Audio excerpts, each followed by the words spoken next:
Hi, welcome to my January TBR video.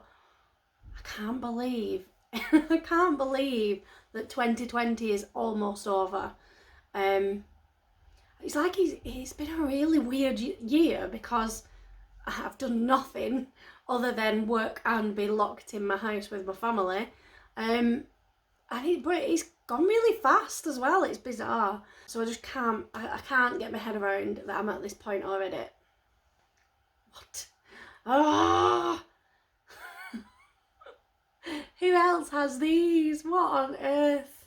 37-year-old with bloody baby hair and it doesn't stay. Go away. Anyway, oh God. Just ignore it. Right, so, oh, God, it's even worse. Oh my God. Right, I intend to start the year with a bang because I currently have just over 30 NetGalley arcs waiting to be read and reviewed, and 10 of those I need to read in January because either the date has already passed and I'm late, or they are books coming out in January or right at the beginning of February. So I'm hoping to get all those 10 read plus a couple of others. And so one of the extras that I'm choosing to read this month, somehow, if I fit it in, is If You Tell by Greg Olson. Now, this is a true story of murder and horrific, unimaginable abuse that 3 young girls experienced. These 3 girls are sisters. It's their mother who is the abuser. I have no idea where the murder part comes into because as far as I'm aware, all 3 girls are alive at the end of the book. But this is a true account of something horrible. And it's just something that I've been wanting to read for quite some time because I like to read depressing, horrible books. It's got really good ratings on Goodreads, and in a really weird way, I'm looking forward to reading it. The first arc that I'm going to read this month is Z-Town by Eden Derry. You've heard this book mentioned a few other times because I'm absolutely convinced I plan to read it in November and then plan to read it in December, and seeing as it's now on my January TBR, that probably tells you that I didn't read it in November or December. This is, or it sounds like, just the kind of usual Zombie type book. It's rated really high on Goodreads. Well, it's like over 4 stars, which is unusual for a lot of zombie fiction because they don't tend to get a lot of ratings and stuff. Something really odd though when I was looking at this book on Goodreads, it's got some tags under the genre bit that I didn't even know existed on Goodreads before.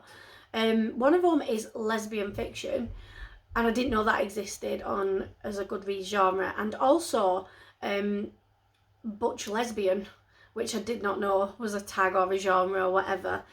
So I'm assuming that there is some kind of queer representation in this book. Next up is The Boy I Am by K.L. Kettle. This is due to be released in the first week of January. This is a YA dystopian, which is one of my favourite genres to read. It is set in a world where there are the female elite and boys are auctioned once a year to the female elite, and those who are, I guess, bid on, won, whatever, they go off to live with those females who've won them. The boys that aren't chosen by any of these women are then sent to work in some underground mines, and basically it's like physical labour for the rest of their lives. So the boy that we follow, his best friend, is killed by one of these female elite women. It's actually the Chancellor, and somehow in his kind of quest to like get justice for his friend, he then becomes tangled up in a plot to assassinate the Chancellor. And this just sounds like, proper sounds Hunger Games, I think, without like the actual Hunger Games bit, but like it sounds like where people get chosen and then they're fighting against the elite. And yeah, it just sounds really good. I'm looking forward to this one. And then next up is it's a self-help book, and I used to read loads of them, especially like motivational business type books, because I run my own business. I haven't read any in a while, but I'm looking forward to this one. It's called The Power Hour by Adrienne Herbert.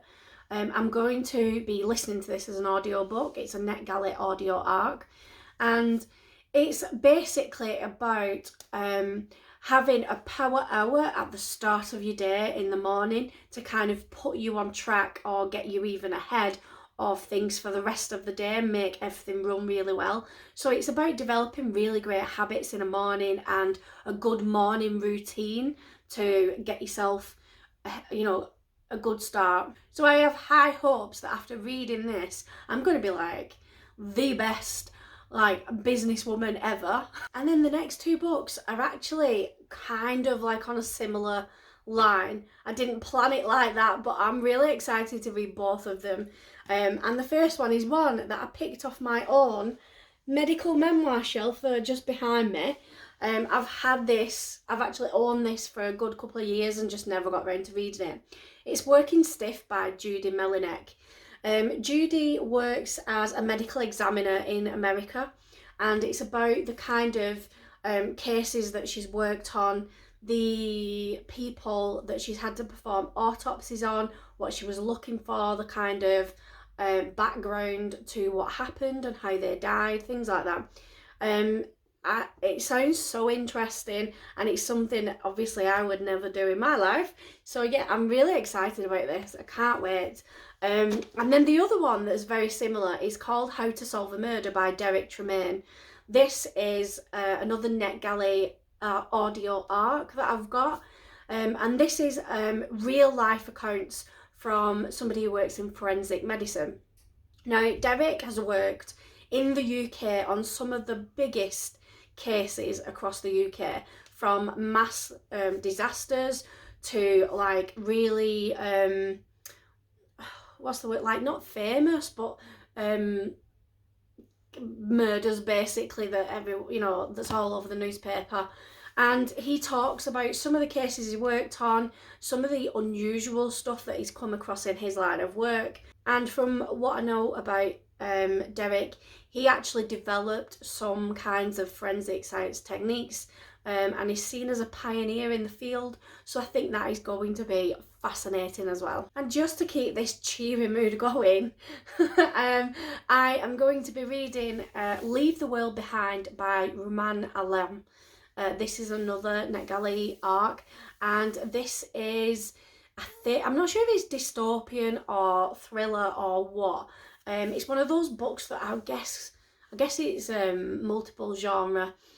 So basically, a couple have hired a cabin for a weekend out in like a remote area just to get away from daily life and technology and stuff like that. Whilst they're there, the family who own the cabin turn up and say that some kind of major like apocalyptic type event has happened, and that the safest place to be is at this cabin away from everything. And so the couple have got absolutely no way of confirming or discrediting the information that they're given, because there's no technology out there where they are. So the only way they could do that is to head out and see for themselves. So they end up with this like really big decision about, do they believe the family and do they just stay there, cut off from the rest of the world, and even though it's quite remote, they're safe, or do they make the decision to possibly throw themselves into loads of danger by going checking it out. So that sounds really great, actually. I cannot wait to read that. And then going back to non-fiction, I'm going to be reading a book called I'm not reading it, I'm listening to it. It's another audio arc. It's Antisocial by Nick Pettigrew. Now this is, it's another professional memoir. I absolutely love books like this.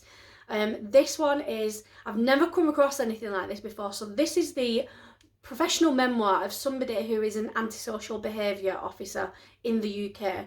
I have no idea if these people exist in other countries, but basically what they do is they manage certain areas, and within that area, anybody who is doing antisocial behaviour, such as playing really loud music all through the night, or they're dealing drugs, and it's, you know, they've got people coming to the house all the time, or they're throwing litter out in the garden that's attracting rats, and there's all sorts, harassing neighbours, things like that. These guys, the antisocial behavioural officers, they deal with it, and they kind of try and put solutions in place, try and get people to resolve conflicts, and if necessary, they take it down through the legal justice system. It sounds fascinating. Again, it's one of those kind of, I guess, careers that we know exist, and the vast majority of us in the UK could give you a very brief idea of what these people do. But I think this is going to be great because it's going to actually tell me exactly what they do and talk about some of the interesting cases they work on. Next up, surprisingly, is another arc. This one is 13 Stories by Jonathan Sims. This is tagged as horror, thriller, mystery, paranormal, supernatural and fantasy on Goodreads. So I have no idea what to expect. I thought it was just a thriller, but I don't know. So what happens is there is some kind of billionaire who owns this, I guess it's like an apartment block, and he hosts a party in the penthouse. All the guests don't know each other, they're all strangers, but they're even strangers to the owner who invited them to the party. None of them know why they got this like mysterious invitation. All they know is that they've all seemed to have experienced something bad happening within the walls of this apartment block.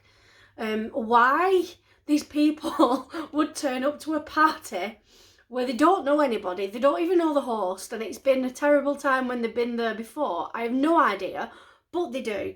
So somehow the host dies during this evening, and nobody ever says why, none of the guests. So this is the story of what happened. I don't know if it's going to be like retrospective accounts of what happened, or if it's going to take us through it in real time kind of thing, and then we already know somebody's dead, we've just got to figure out how we got to that point. But it sounds really, really intriguing, and it does sound like a locked room mystery if you need one of those for the Pop Sugar Challenge. The next arc that I'm going to knock off my list this January is The Stranger Times by C.K. McDonnell. This is a book about a newspaper that kind of reports the weird and wonderful and unusual things that happen about town. The journalists are all like really quirky, unusual bunch of misfits, it says. And then the main character, Hannah, she joins the team, and somehow tragedy strikes and they actually have to do some proper investigating instead of like, you know, just reporting hearsay and stuff. So they go out investigating this tragedy, and they discover that a lot of the weird and supernatural things that they've kind of previously dismissed as a load of rubbish is true.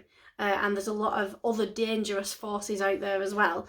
So I don't know what to think about this book. It sounds intriguing, but then it sounds that it might be a little odd and a little too fantasy. I don't know. And if I'm being honest, I don't even know why I requested it on NetGalley because it doesn't sound like the kind of thing that I usually read, but hey ho, here we are. Next up is another book that I'm really excited to read. It's The Island by C.L. Taylor. This is a YA thriller, and it's said to be a little bit like Lost meets the Hunger Games, so I am all over that. I cannot wait to get stuck into this book. It's got a group of 6 teenagers who all decide they're going to have this kind of dream vacation on a remote desert island type place. They have a guide, and once they get onto the island, everything's great at first, but then it all starts going horribly wrong. The guide dies, and then after that, there is somebody on the island that knows the worst fears of these teenagers, and these fears start to come true. And they end up stuck in hell for 7 days, and who is going to survive and get off the island. Don't know. Sounds fantastic though. And even though I actually own 2 other books by this author, I've not actually read them. So this is my first taste of this author, and I'm hoping that it's a great book and it'll kind of motivate me to get to the others a little bit sooner than usual. And the last book I'm planning for this month is The Captive by Deborah O'Connor. This is a thriller, and I'm going to read you a part of the synopsis because I can't explain it any better. Hannah knows the cage intimately. Small, the size of a shopping mall parking space, a bed, a basin, a table and a chair, a hatch and a metal drawer through which to exchange food and other items. Now, just from that bit, that made me think, oh my gosh, Hannah's somehow been kidnapped, she's locked in a cage, we've got to figure out how she gets out. But then it goes on to say, then there's him, always there on the edges of her vision, no matter how hard she tries to block him out. Every day the same thoughts run through Hannah's mind. What if he speaks to me? What if he hurts me? What if he gets out? So it's the guy who's in the cage, not Hannah, which is what I first thought. So this sounds really intriguing. Why is he in a cage? What happened? How did he get there? Did she know him? What is he violent? Because she says, what if he hurts me? What if he speaks to me? Why is he not allowed to speak to her? I don't know. I'm so excited to find out though. And that is all the books that I'm planning for this month. It sounds a lot, but I'm hoping to get some really good down days. In fact, if the Power Hour book that I'm gonna listen to works its magic, I might be super organised to the point where I only need to work for 3 hours a day, and then I can spend the rest of the time reading. Maybe, you never know. Right, so thank you for watching this video. Please like and subscribe, and I will see you soon in another video. Bye.